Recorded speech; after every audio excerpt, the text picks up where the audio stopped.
Ready to get started? We're getting into it. Let's go. Guest today, we've got James Liotta. Thank you very much. You said it really well. Yeah. Not Liotta. Liotta. Liots. Any relation to Ray Liotta? He's related to me. He's related to you? Yeah. No, actually, he's adopted.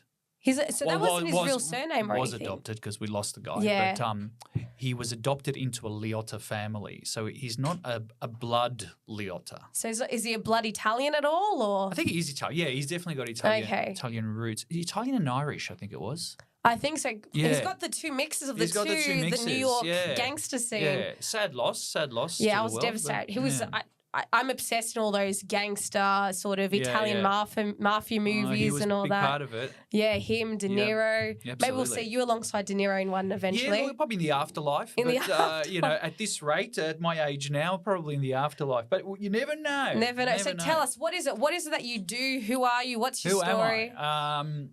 Well, this isn't like AAA, is it? Like AAA? Yeah, no, that's right. No one sent you here for me to counsel. Okay, so it's not counselling. No counselling. We can be. We'll see. We'll see how it goes. We'll never know where the conversation goes. Yeah, I might need therapy after this. Who knows? You might. You might. I work as a comedian and as an MC mainly as a comedian and MC. Do work in radio. Work on TV from time to time when those things pop up. I graduated as an actor though. Okay. What kind of acting more was dramatic, it? Dramatic? Actually, yeah. And then you fell into comedy. Yeah. Did you ever have a Shakespeare time or what kind of drama was it? Not really Shakespeare time. Yeah. More just contemporary drama. Yeah. What, did you you did at uni level or? I actually did a diploma of arts in at TAFE. Yeah. Yeah. And it was a hands-on course which taught you how to develop your own work. Yeah. Which is exactly what I'm doing these days. Did you find if you had if someone said to you, uni waste of time or no for what you studied, what's your thoughts? Not for what I did. No? Because it was TAFE and it was hands-on. Yeah. So it helped you put the skills together to put on your own shows, which is exactly, like I said, what I'm doing now. So it was a little bit of acting, a little bit of marketing, a little bit of script writing, improvisation, sound engineering. How long did you spend actually studying that? And that was a two-year diploma. So it's not like it's taking you 4 years. Oh, no. Because I often have this thing where I look back and I'm thinking, man, I should have, because I was always interested in, I'm not sure if it was the same with you, but did you find from young you were always into performance and acting? Yeah, I've always been in it since I was a child. I was like a child performer. I had an agent when I was 8 years old and, your face is on a baked bean can somewhere. Similar. Little things popped up, I had to take time off school sometimes to go and do a job here or there. Really? So it was, fun times. Borderline Disney kid almost. I wouldn't go that far, but there were jobs that would pop up. Nothing ever took me away for an extended period of school time, but from time to time. I find it quite interesting talking to different performers and entertainers because some committed the whole way through the uni route or going through TAFE and learning it in a more technical sense. Yeah. And then there's some who just decide, hey, I want to give acting a go or comedy a go and either start attending open mics or getting themselves an agent or appearing in short films. Whereas for you, you decided to commit to get a bit of study. And I committed to it, but I was working still while studying. That 2-year diploma, I was still doing like gigs and stuff. Yeah, and shows. So for you, it was more of a technical. You got more. Of a technical side from it. And I just think it's nice to have something on the wall. That kind of, it's a diploma and it's... You've got it, And look, studying it, you do learn things. And you make great friendships as well. Yeah. Along the way. And being your Italian background, how were the parents breaking the news to them that acting was what you're wanting to... It was okay because my father was involved in theatre here in Australia for the Italian community. Actually. Okay, so he used to be a scriptwriter. Really? And a producer of theatrical productions. So live production? Yeah, live productions. And particularly for the Italian community. Yeah, well, I think, doesn't Italy, I could be so wrong with what I'm saying, granted, but there's a lot of theatre and stuff going back in Italy, isn't there? Because I know there was all the stuff with the masks. I forgot what it's called. That's Carnevale time. Yeah. So they've got all these characters. Yeah. So that's Carnevale is like a particular style. It's called Commedia dell'arte. I wasn't even going to try attempt to pronounce it. Commedia so I'm glad you dell'arte said it. has a whole particular like range of characters. It's actually it's the birth of sitcoms. Yeah. Sitcoms originated with commedia dell'arte characters, which were basically a certain amount of characters that would go from town to town and improvise situational stuff. Yeah. So off camera, we were recently talking about Seinfeld and Friends and things like that. Those classic sitcoms. Yes. So back in the day, it was a similar process, but they would use masks and dress up. Yeah. But it was always the same characters. So there's characters like Arlecchino, Pulcinella. With these characters, would it just be simple? How fleshed out would these characters be? Would it just be like you've got a doctor, you've got this, you've got that? How does it... all of them have a very particular background. They've all got a bit of a story and a life to them. Now, I don't remember them all, but of you course. can, if you research them, yeah, they go back. And then they'll just travel town to town, travel town to town and tell stories. Yeah, yeah. And it was the olden style of what a sitcom is, basically. Yeah. And do you think at all, from your dad and seeing what your dad did, do you think that as a child that influenced you at all to get into performance? Yeah, definitely. Because I would work in the shows that he produced. And then as I got older, I went on to direct some as well. So I enjoyed directing. Yeah, definitely. Like his passion for theatre and performance and the arts sort of rubbed off on me. It gave you exposure to it and everything. Yeah. And in terms, do you remember your first role at all, or? My first role. Look, my first role was probably in an Italian play, one of my father's, of course, and it was just a small role. Yeah. Because I was pretty little. I was like 7 years old, so it was like one of those walk-on, couple of lines, carrying a tray, kind of role, But my first role outside of that, in primary school, they gave me the role of Prince Charming in Cinderella. Yeah. The Cinderella production, and no other boy wanted it. Yeah, they were too embarrassed. They were too embarrassed. That's lame. I think there was a whole attitude for a period of time where anything performance was considered lame up until I think quite recent. Definitely. And I mean, you get picked on for being in performance or because I was an arts person, not a sports person. Yeah, and I think particularly, I think if you're a male, I think it's a lot worse. Yeah, absolutely. But males, if you're a heterosexual male, you'll get to hang out with a lot of women. There you go. If anything, it's the more straight interest. What you got to do, run around with a heap of men, like tackling them and stuff. You know what? I used to say that too. Like, why would I want to be in a group of males? Yeah. Who are scratching each other's getting asses? Changed together. I would rather be hanging out with women. Yeah. And that's why we joined the arts. That's why I was on the netball team. Yeah, there you go. So, what else was I going to say on that? So you've got actually quite an interesting take on the whole Seinfeld and thing, because you don't rate Seinfeld as a show. Oh, yeah. Okay. Well, that's a big statement. There's going to be a lot of people. You can clarify. There's going to be a lot of people. No. I didn't follow it too much, Seinfeld, because I was on the Friends bandwagon. Yes. But I loved Jerry Seinfeld as a stand-up comic. Yeah. I just couldn't get into Seinfeld. What is it, when you were to compare Friends as a show and Seinfeld as a show, what did Friends have that Seinfeld was lacking for you? Well, that's an interesting question. I think I personally related more to the characters of Friends in particular, rather than the ones on Seinfeld. On Seinfeld. Just the people in general, just those characters, how they're written and the traits they've got? It's an interesting one. I don't know. I mean, it's one of those things where you just gravitate to one. You just prefer one or the other. I just found more laughs in Friends at that time. Mind you, if I watch Friends now, I still have respect for it because it was amazing. Yeah. But I don't laugh anymore. The jokes don't. They fly. Maybe, do you think the time when you were watching it, it was more relatable to you at the time? Maybe. I don't know how old you are, so I don't want to make assumptions or anything. Maybe. I think it was, there was a lot of love stories and stuff like that, and I was more emotionally connected to what the Friends storylines were than what I would have been with Seinfeld, catching an episode or something. And I think that's interesting because it seems like when you were talking about the two shows, you tend to think more about which one you found funnier, and you found Friends more funny. And I guess but Friends, not now. Yeah, and I think Friends has a lot more throwaway, funny, silly lines, and maybe as you've gotten older, you've matured off those. I think so, because your maturity for comedy evolves as well. Yeah, and now looking back, I'm like, if I do catch an episode of Seinfeld, I can see where all the jokes that I missed as a teenager. Because I find with Seinfeld, for me, what I like about it is the concepts and things that happen, because they're so nuanced, and it's a show about nothing, and there's such nothing things, but so many things that happen within Seinfeld. I find I'll be going about day to day and I'm like, that's a Seinfeld moment, and I can relate to it. And I think for me, I relate to their way of thought more, whereas Friends, the characters annoy me. Not all of them, but some of them. Whew. I must say Seinfeld was and still will be forever a lot more clever.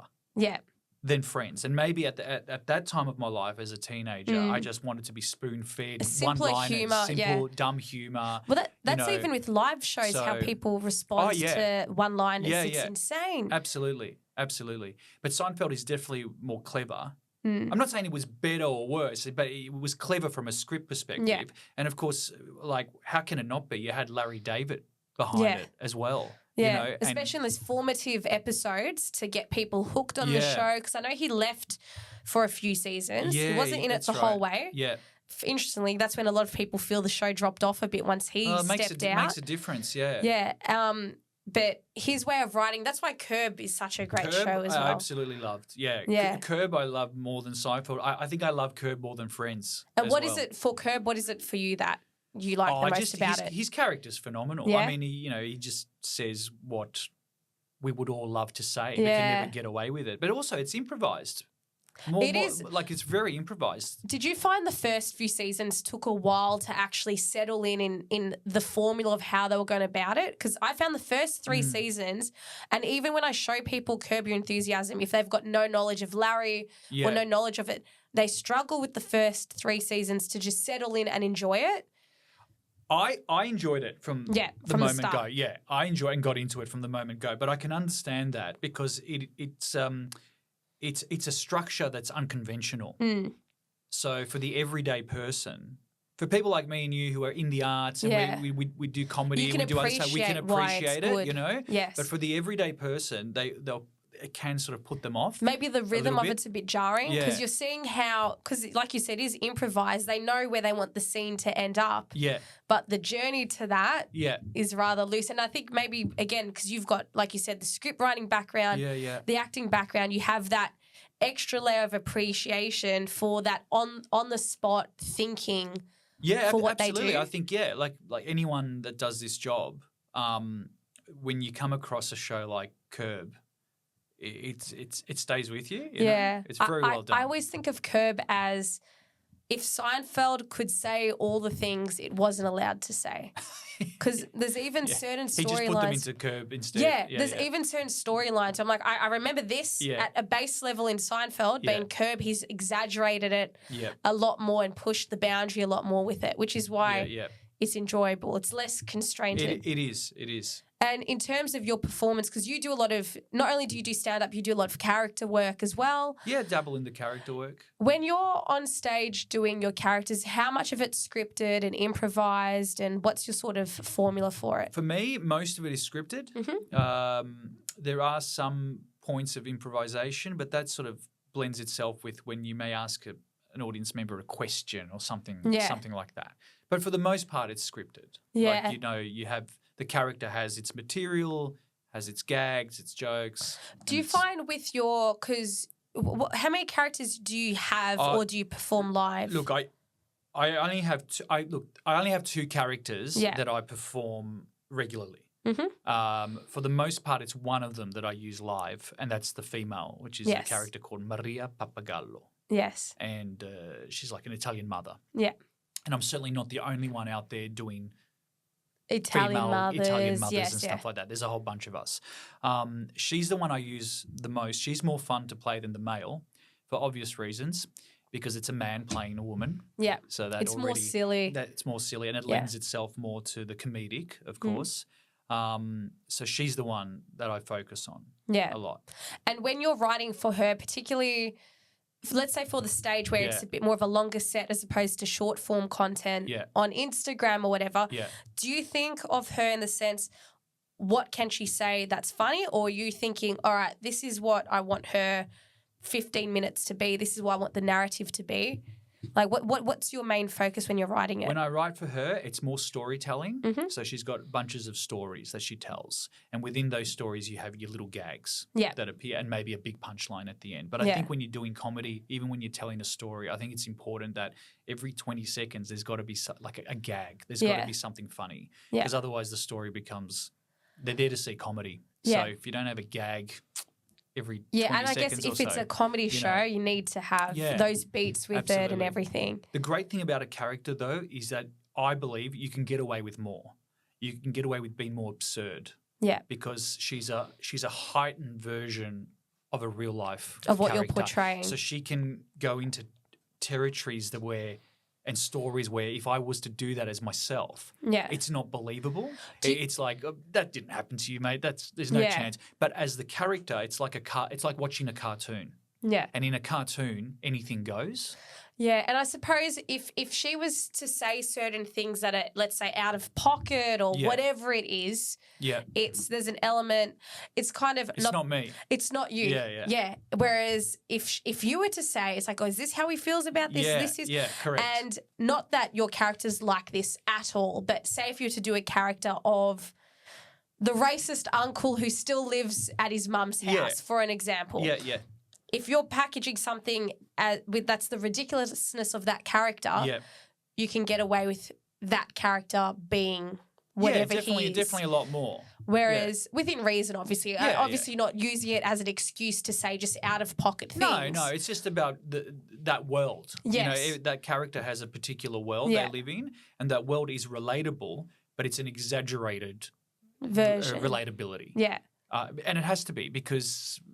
You know, a lot of comedy does rely on stereotypes, does rely on exaggeration. Even if when we talk about our daily things, we are taking a truth element and we're really extracting, we're pushing out the exaggeration of it. Yeah. And that's where you get the comedy, I believe. Anyway. I hate to draw on Seinfeld again, but you did say you liked his stand-up. Yeah, I do. I went to see him live. Yeah. With my friend good. Piero, and it was fantastic. He was clean. Yes. And he was phenomenal. I've got a lot of admiration for him because my whole thing was when I started doing stand-up, I wanted to do clean comedy. And I do.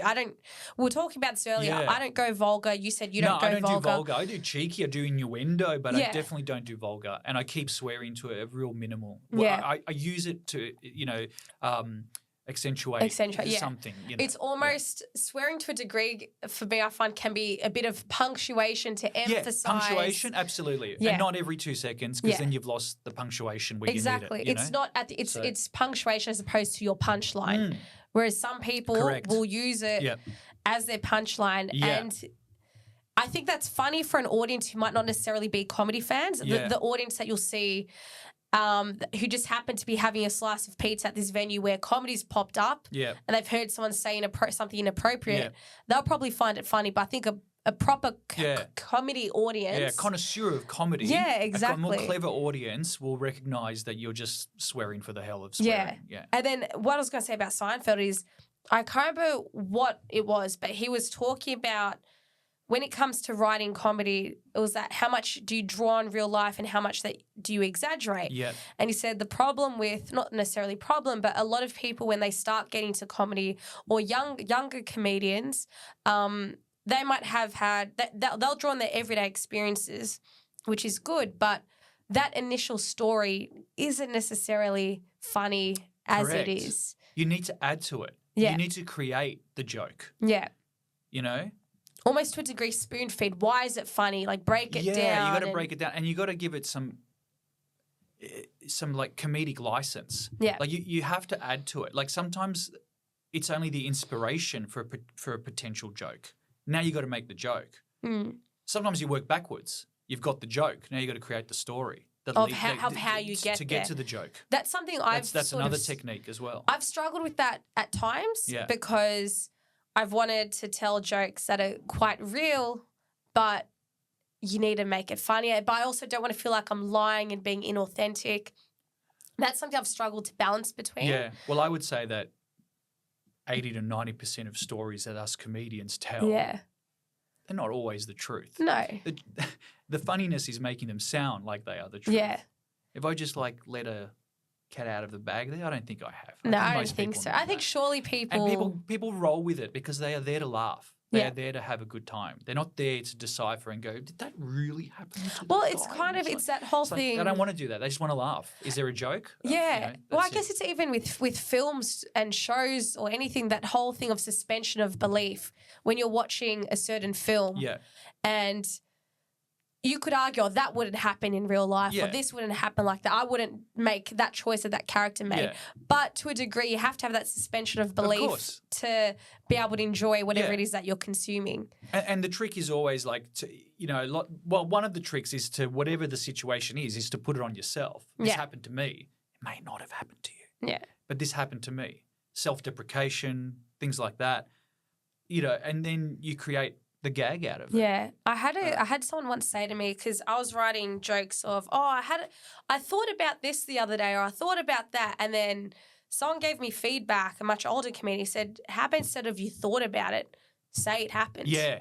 Because then people are more invested in, this happened, as opposed to, a thought that's not tangible. Yeah. And if what you're talking about is not completely outrageous, there's a chance that's where the audience believe you. You got that fine line between, could this have happened? Yes. Maybe it didn't happen. Yeah. But could this have happened? Could have happened? Yes. They'll go with you on it. Yeah. But if it's completely like if something, it's ridiculous, something's ridiculous, I can't even I had think a of an coffee example. with Stalin the other day. It's like... Well, yeah, you know what I mean? Yeah, let's go with that. Yeah. So they're not going to go with it. No. But if there's an element of it where they can go, well, it might have happened. I often find I become more immersed when I'm listening to something like that, because I'm wanting to catch them slip up where I'm like, oh, no, it's a lie. Yeah. But then it's also, wow, this is a very interesting story. So you want to follow along on that journey with them. And with your characters, how much are drawn from people in your family or your real life? Or Definitely lots. So the characters I dabble in are always from like an Italian background, or they're Italian, but they're very relatable to any sort of multicultural, or more Mediterranean, Greek, Of Lebanese, course, Maltese, that kind of thing. Not to say, we get a lot of audience members that are like Asian or Indian background, and they relate to them as well because they lived a very similar family culture. Yeah. In their immediate where family's the foundation. Family's the and foundation. Often there's a whole thing. I've noticed this with Asian friends of mine or Greek or whatever sort of that, what you were just saying, where family's such a foundation from young through to adulthood, where you might run certain decisions by your family, or your family have to give an opinion. And whereas a lot of Aussie friends of mine, it's like, well, you're 18, son, off you go. That's the usual. Decide on yourself. So exactly, that's why I feel there's a certain comparison. There's a certain group of culture that can relate, like you were saying, with the Chinese, absolutely. Indian. That's right. And certain values. Values are very similar. Or people go, Greek and Italian parents were strict. Yeah, they were pretty strict. But so were Asian parents. Yes. And so were Indian parents. Yeah. You know what I mean? And that's when you start telling those stories, they kind of go, my father was like that as well, kind of thing. But the character is always created by an amalgamation of bits and pieces of everybody. Yes. So it's like the Maria character is a little bit of my own mum, whose name is Maria as well. There comes the name. And, a little bit of my auntie, my grandmother, my mate's grandmother. Things you've encountered. And they're all just like bits and pieces to mould into your own unique woggy character, let's call it. Yeah. So the inspiration comes from everywhere. How long did you start doing the Maria character? The Maria character, I started the Maria character now at least 15 years ago. Yeah. But that was before even the online stuff. Yeah. Like even before Facebook. How did you find, because the difference is, I suppose, if you were doing that character purely on stage, someone's coming to see you for the first time and they see this character, they haven't been exposed to it before, so they don't really know what they're getting into. Yeah. Did you find the reaction would be quite a shock initially, or? That's an interesting question because of where we live now with social media, and because there are so many other people that are also doing characters and stuff like that. So the problem with someone who hasn't seen you on social media before is when they come to see you, if they have seen others, automatically they think you're trying to copy someone they know. And then that's the first thought. which is not a great thought. Because you kind of they lose trust in you, do you think? Well, they just think you're a copycat, Yeah. you know. But then, hopefully, they sit through your act and realise your material is completely different. Potentially your jokes are better or not, whatever they feel. But it's all about the material. It's not about at the end of the day, there's many similar characters in this genre. But the material is different. At what point would you say someone is, let's say, copying a joke or a character? Or because like we were saying, again, whether it's Greek, Italian, Indian, Chinese, whatever, we've got very similar shared experiences. At what point would you say talking about that experience is it copying? Well, I think only if you're utilising, 90% of someone else's material. Yeah. Particularly in your phrasing, in your words, then you're copying. Yeah. So it's not necessarily it's like the idea. Yeah. So no, not necessarily the idea. Yeah. I'll have jokes about family. They'll have jokes about family. Clearly, family. There are certain topics that are universal, and everyone can talk about them. Yeah. But I also think if you can pinpoint material to a particular comedian or an artist, and when you say that line or you say that phrase or you say that joke, and you go, right, that's so and so. That's Eddie Murphy. Yeah. That's Ricky Gervais. Yes. And then you get on stage and deliver a very, very similar line. People know. Because they've made that joke famous. Yeah. That's theirs, I wonder with people, and I don't know if many people do that. I don't know. But for the people who do that, don't you get wouldn't they get an element of, I feel fraudulent throughout this whole experience? You would think, wouldn't you? But some don't. They just enjoy hopefully getting the laugh, and that's what they feed off. There's a lot of ego out there. Yeah. And there's a lot there's a lot of people that go to see other people that don't necessarily know other comedians who have done certain things in the past before. Yes. And no one can follow every comedian. That's just impossible. So it's about the audience's knowledge as well. Yeah. So, audience, educate yourself. Audiences do your research. Do your research and know when people are definitely, copying. Not everybody does it, but there are people that do it. But copying, doing a similar character, to me, that's not a copy. No. That the similar character is fine. It's about the material that the character does. Like, let's say that's what it comes down to. A character's particular journey throughout a certain bit and the payoff, if that's the same. Yeah, just whatever the story is, whatever your joke is, that's what's got to be different. But, of course, in saying that, when you're creating the character from a look perspective, sure, I can play a woggy mum, and there are others that are playing woggy mums, but you got to look a little bit different too. If you're going to put on the same costume, then now you're starting to copy the costume. Yeah, you want it to be unique. Be unique. And so what were the key decisions? Has your character evolved over the years? How she looks? A little bit. She changed dresses at one point. Okay. An interesting question that I get a lot of the times is, why do the characters wear the same clothes all the time? You can't change the character's clothes no matter where you put them in comedy, because they are a staple of that's how you recognise the character. Simpsons. It's like Homer hasn't changed his outfit. Hasn't changed, right? Mr. Bean was always in a suit that was always too short for him. It was always brown or dark. It was always a particular look. Yeah. And it didn't matter what situation. He could go to the beach. He was still in the suit. You know what I mean? So you need to keep them looking that way, so that when people come across them, they instantly go, right, if I changed her costume every sketch that I did, no one would know who it is anymore. Yeah. It's almost those moments where they are very rare moments when they are out of character, out of costume. Yeah. There's often a sense of comedy behind that, because it's the situation where Mr. Bean lost his whole clothes at the beach. Yeah. Homer's in a moo-moo with flowers. It's a very particular reason. Yeah. Other than that, you don't change their outfit. But in terms of my character, some of the similar traits to other people that do it is our hairstyle is a little bit similar, because it's that sort of classic mama look, standard mama look. Others have opted for wearing aprons and things like that. Yeah. I didn't do the apron thing. She wears this kind of floral green outfit, floral green dress.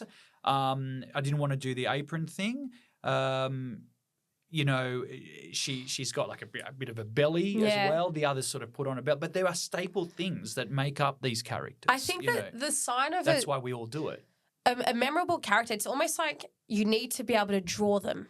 If you think of a particular character, well, that's a cartoon, right? Yeah. That's where I think of them as a cartoon. Like with your one, you'll if you picture her, you'll know how to draw her and the things that make her unique. And I think there's that whole thing of, I could be wrong with what I'm saying, but there's a particular study that's been done in terms of recollection and memory.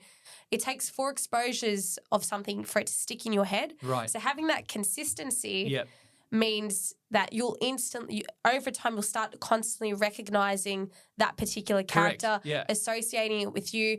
And it's same with now on social media. And I think a similar study was done. It takes 4 exposures to particular content to then think, all right, I'll give this a follow now. Yep.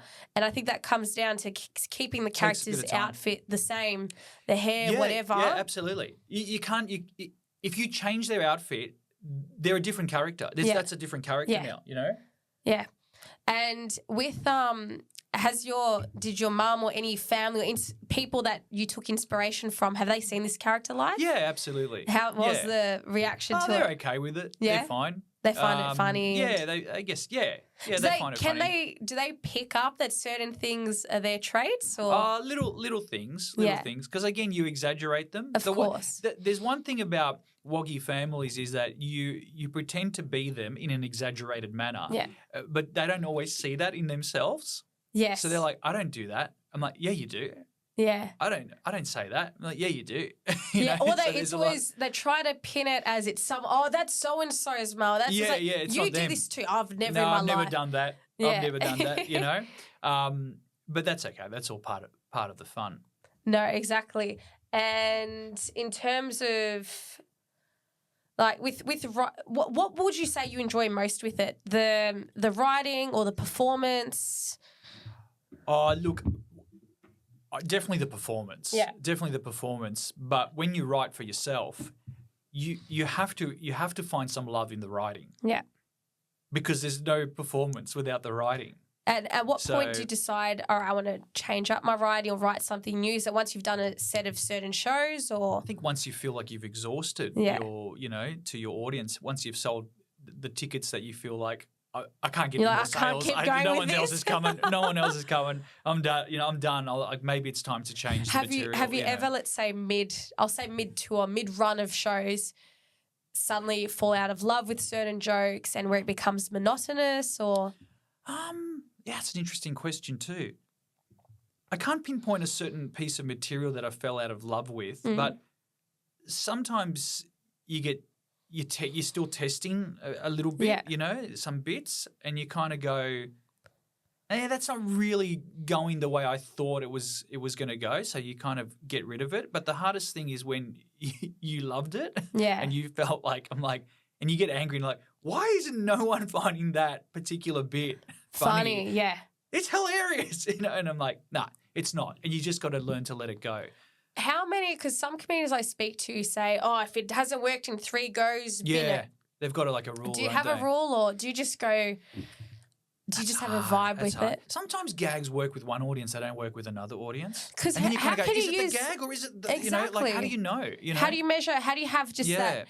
Because I know people say funny is funny, but I think there's a lot of variables to funny. Exactly. Absolutely. It's subjective. Absolutely. Yeah. Absolutely. It's like that Seinfeld Friends thing. That's just a really good anchor at this point to refer to. It's some people might find Seinfeld funny, some people find Friends funnier. Yeah. And then to just bin a joke after 3 goes, you might have had such varying audiences in terms of racial demographic, age, location, whatever, or just the vibe of the room, the loud of the room, and it doesn't work so well. I think we bin it after 3 or 4 goes where it hasn't worked. Yeah. I think we bin it only because you can't keep risking it. Yeah. You know, like you kind of go, I reckon I can turn this into something. Yeah, but how many goes do you give it? Like how many times do you do it on stage where it might keep flopping? And the comedian sort of gets to a point, I'm just not risking that gag anymore. I'm just binning it. It hasn't worked 3 times. Have you ever had a particular joke or concept or idea where you just really like it and you find it funny and you're like, I just want this to work, and you keep slogging at it? Or do you find you don't get too attached to whatever it is that you write? I personally don't get too attached. There have been a couple of times where it's more than a gag. It's just been like an attached throwaway line, which I thought was hilarious, but it just doesn't resonate. Doesn't sit. Yeah. And I'm like, I can't get rid of that. But it's so annoying when that happens. But no one's digging it. So I'm like, what do I do? Because it comes to a point where it's like, how much then are you performing for yourself or for their enjoyment as well? You bring up an interesting concept there because, you know, I feel you should always be performing for the people. Yeah. Like to some degree, you can develop your own audience and give them, you know, but I'll give you an example of this in a sec. But you've got to give people what they want to some degree. You're doing it for yourself, but you've got to entertain them. So you've got to give them what they want. Yeah, because they've paid for an experience. Yeah, that's right. So in my new show, in my solo show, I've taken the liberty of doing quite a bit, maybe let's call it 20, 25 minutes of non-woggy related comedy, observational stuff, just, you know, general sort of things, which is going really well and it's getting a good laugh, but it's non-woggy related. And I can feel when the audience start to go, where's the wog stuff, you know? Yeah. So I'm like, I'm doing it for myself and it is getting a laugh. Yeah. But I can feel the moment where they go, hang on, the show's called Mama's Not Happy. Where's the wog stuff? Like, yeah. You know, they feel like it's not what they've signed up for. Yeah, we're here for the wog stuff. So I feel like, I tread the line enough. And then I go into all the wog stuff that they're really there to see.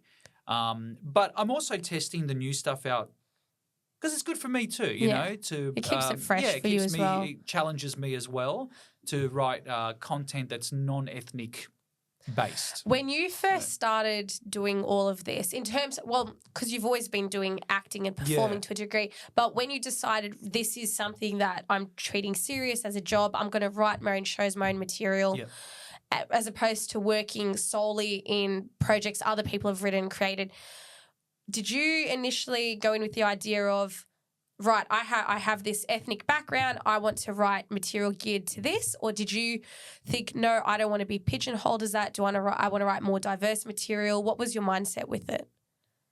Initially, I didn't. Initially, it was more just, you know, whatever comes your way. Whatever comes your way. But because as the case is always, you fall into things by accident. Yeah. You know? So I fell into that style of comedy by accident. Yeah. And then you just realize there's a bit of an audience there. People like it. If you can do it well, people really attach themselves to it. So then you become that. And when you say accident, was it that there were just opportunities presenting themselves? That's exactly it. Or was it an audience expectation that they hear your name, they see you, and they're expecting a certain genre from you? No, it was the first one actually. It was an opportunity, it came up to perform something that was in English, but something that was skewed towards the Italian community. Yeah. So I put something together. Yeah. Long time ago. And then you start from then. Yeah. And you kind of, in the beginnings, I didn't even know I was doing stand-up comedy. I thought I was just doing storytelling. I didn't understand that I was doing stand-up.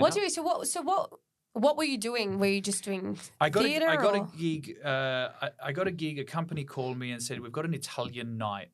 Community Italian night, and we've come across your name and we're looking for someone to tell like a few jokes and stories about the Italian community. Yeah.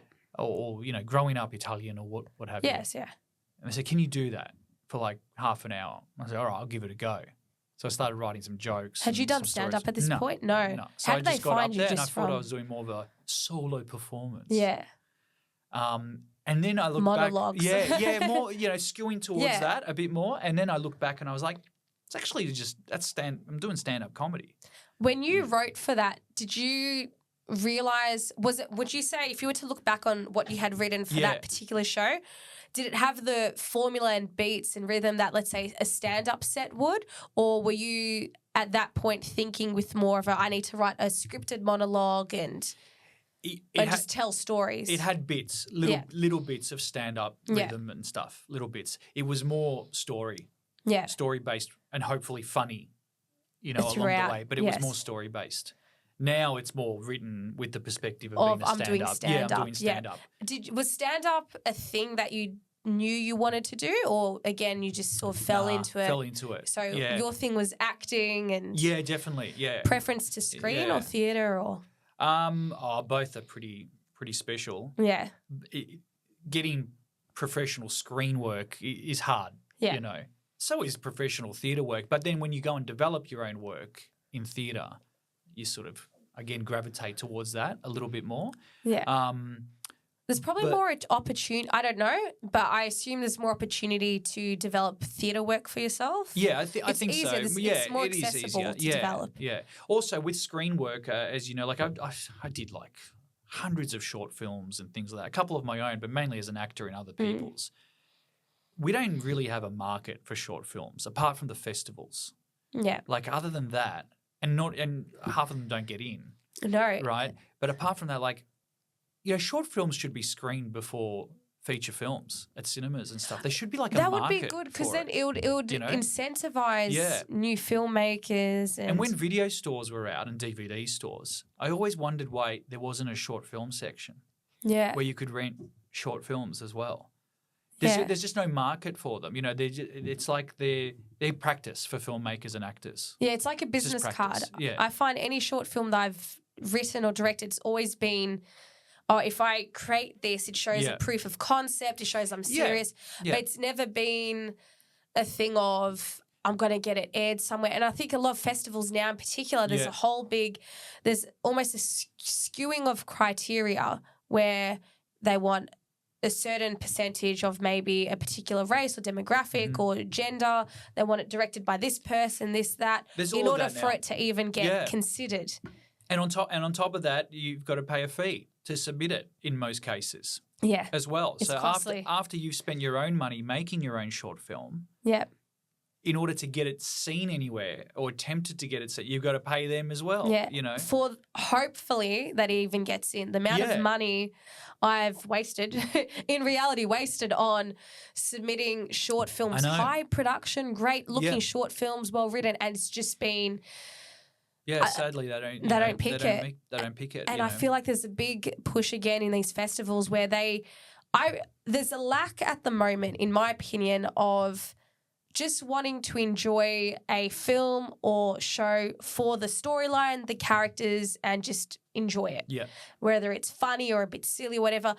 There's a big push right now for always a hidden message or what are they? And I know characters need to overcome things. Yeah. But I feel like it's a bit overdone now in terms of what the festivals look for. We just want some popcorn viewing. Yeah. You know, just entertainment. Yeah. I don't want to be thinking about my morals or what I don't want to lesson. And I also don't want to be trying to decipher a short film like it's The Matrix at the end. Yeah.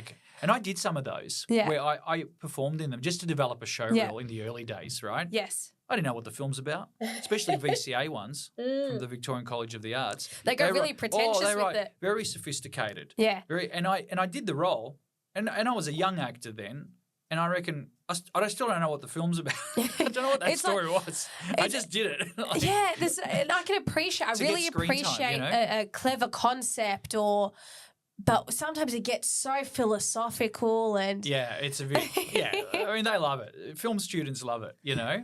How do you remember have you done a lot of VCA ones over the years? I did over the years. I've got a lot of short films that I've done. There's probably maybe 5 or 6 VCA ones. Yeah. Do you ever find yourself pigeonholed? Sorry to interrupt. No. They were high production value because it was VCA. It's a very good school. Yeah, yeah. And because they have all those students, you've essentially got a whole film team there who are specialising in their field with good equipment. That's right. Did you ever find that you would get typecast in certain roles ever or? Oh, in short films, not so much. Yeah.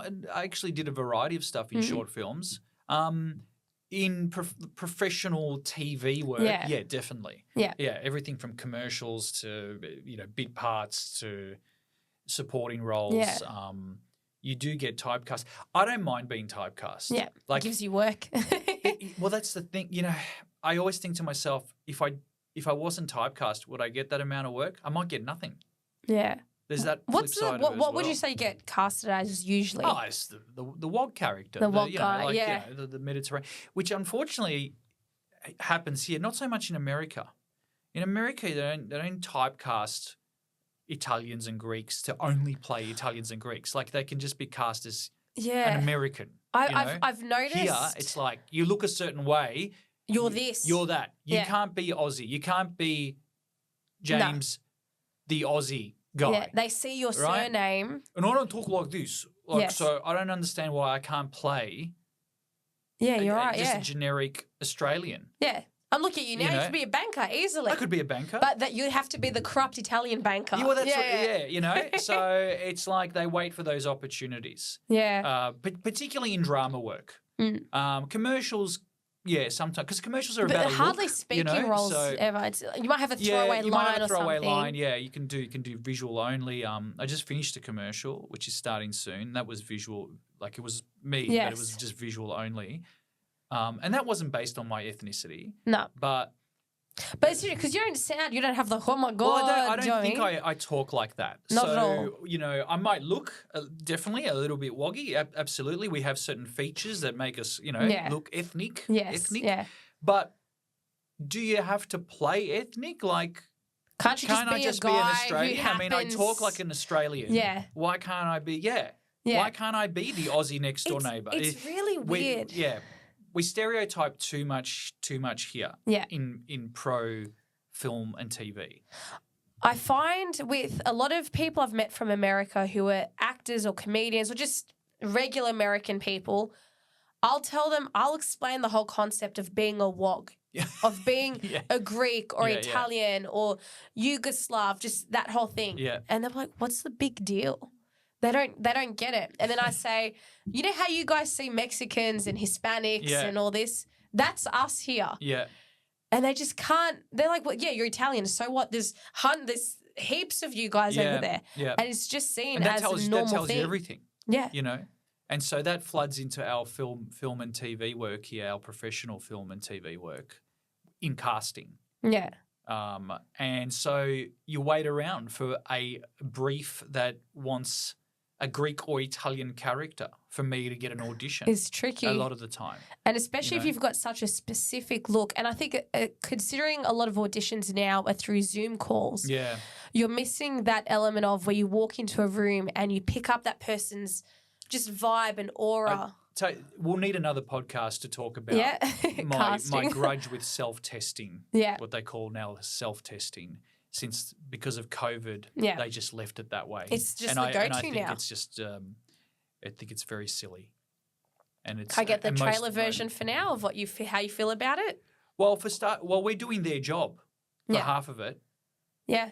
Because we now have to have in our homes a studio, lighting, cameras. We have to know how to edit. I mean, I know how to do this stuff. It's a lot of effort. It's timely. That's not our job. Yeah. Our job is to be an actor and to go into a casting room and you're meant to see us like the good old days. You're meant to see us face to face.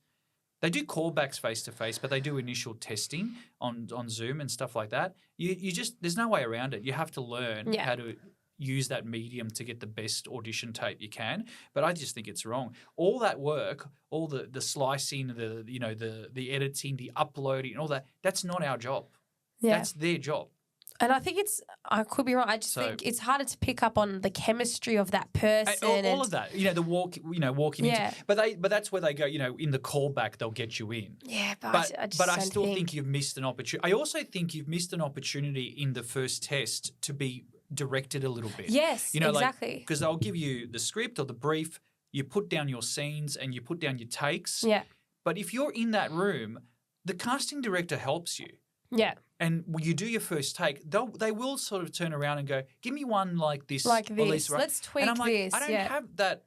Like, I'm judging that on myself, but I would rather have a casting director tell me, I know, because they know what the director's looking for. That's their job, to find that. So it just seems flawed to me. But and the mark of a good actor is someone who can take that direction and do it on the spot. You could have someone who just by fluke maybe is similar to a particular character, might not necessarily be a better actor in how they convey something. Yeah.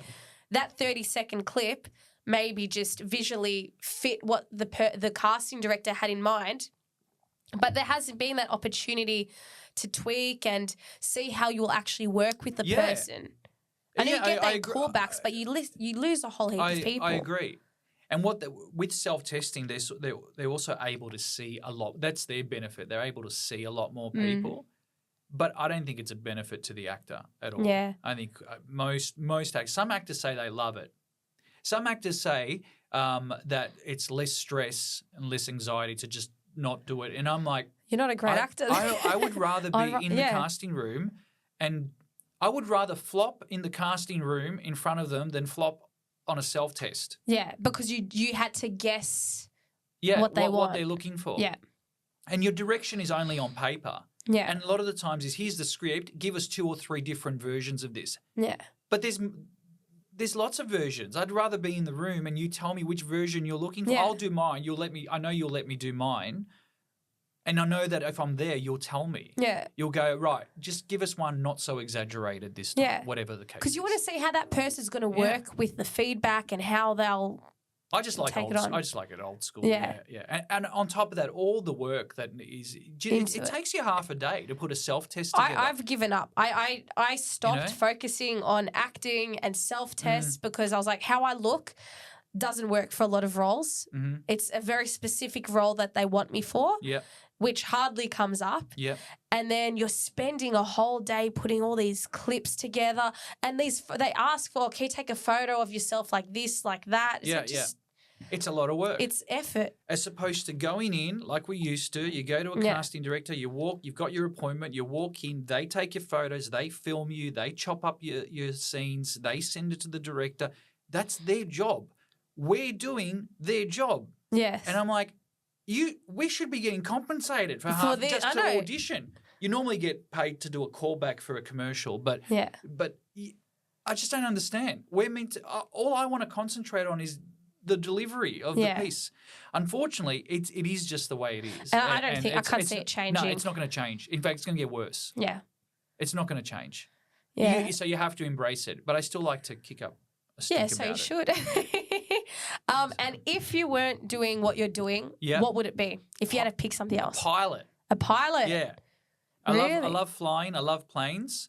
But I would never be a pilot because you need a very mathematical mind. Yeah. And I'm very bad at maths. Not bad. So for you, it's just the planes. Just the plane, yeah. Do you enjoy being in airports? Yeah, love it. Yeah, there's something about it. Love being in airports. Not so much. I mean, when you travel a lot and you're touring, it's very tedious.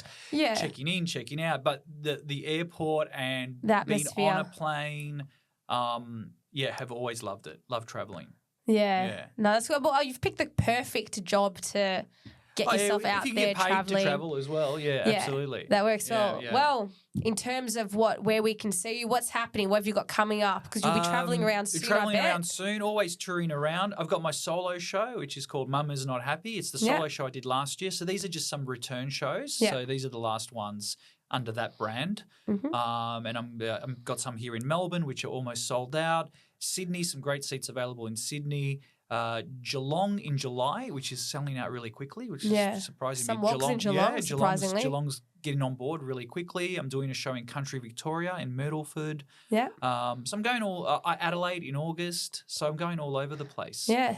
You get your planes in, that's for sure. You get the planes in. And then in July, I'm back with Effie, Mary Coustas. Oh, lovely. So did I'm doing supporting her. Opening for her. Will she be doing it as Effie or as... This show is Effie, yeah. Yeah, great. Yeah, she was that'd great. be exciting. So did a couple shows with her in November last year, and then there's more new shows coming up in July with her as well in Melbourne. I'm not sure when the podcast goes out, but late March. Hopefully this week. Hopefully if this I'm week. not lazy, there you go. Well, late March, I'm with George Capanaris. Yeah. So doing a show with him called Vlogging Men in Black, him and Gab Rossi. There's all kinds of stuff going on. Yeah, oh, lovely. So and just go to my website. Your website, what is it? Is that camera? That camera there. JamesLiotta.com.au. JamesLiotta.com.au. It's all there. Perfect. Instagram, do you want to plug that James if you can? Liotta, entertainer. Liotta. Just put my name in, it comes up straight away. Perfect. Well, James Liotta, thank you so much for being here. It's been great. It's been a really great chat. Yeah, insightful. I've liked it. Now I want to call my agent and go, do we have to do these self-tests? You could start a movement. I could start a movement. And I'll have you on my radio show. Oh, I'd love to be on it. Yeah, Thank you so much. All right. That's the All Sweet podcast. Can't remember what episode we're up to, but guest episode for today. I'm Jacinta Jaye. James Liotta here. Nearly calls you Ray. That's all right. All right, guys. It's been All Sweet. Catch you soon.